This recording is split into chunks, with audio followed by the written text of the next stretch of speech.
one woman stood forth. A certain woman named Lydia, a worshiper of God, was listening to us. She was from the city of Thyatira and a dealer in purple cloth.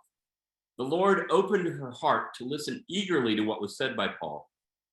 When she and her household were baptized, she urged us, saying, "If you have judged me to be faithful to the Lord, come and stay at my home." And she prevailed upon us.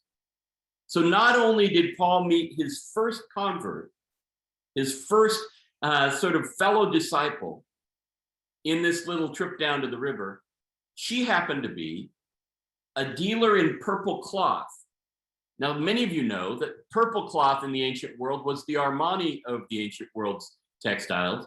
And so she was a high-level dealer in dyeing cloth and in purple, which is a big deal, who had a house big enough to host not only Paul and his group, but eventually, as we'll see, to host the whole gang.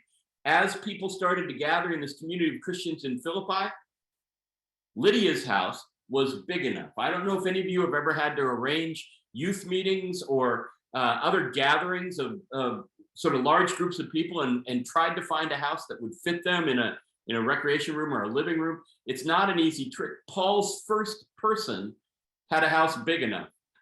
It's just it's a good sign for him, right? And so Lydia and her household were baptized.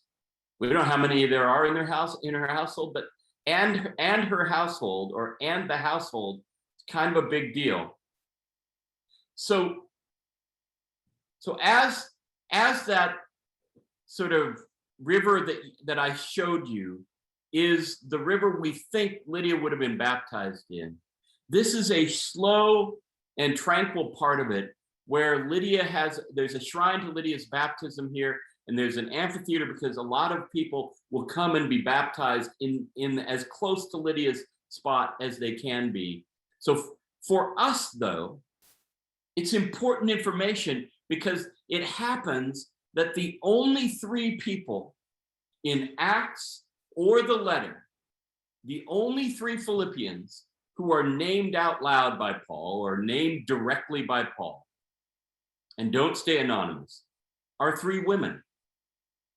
Lydia, his first sort of taker, his first partner in the faith in Philippi.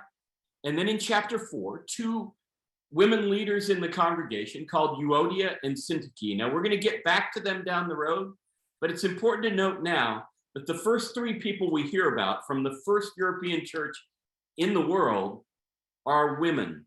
And Paul usually names prominent people in his communities. So they're probably prominent leaders in the church at Philippi. That's kind of a cool part of this very cool letter.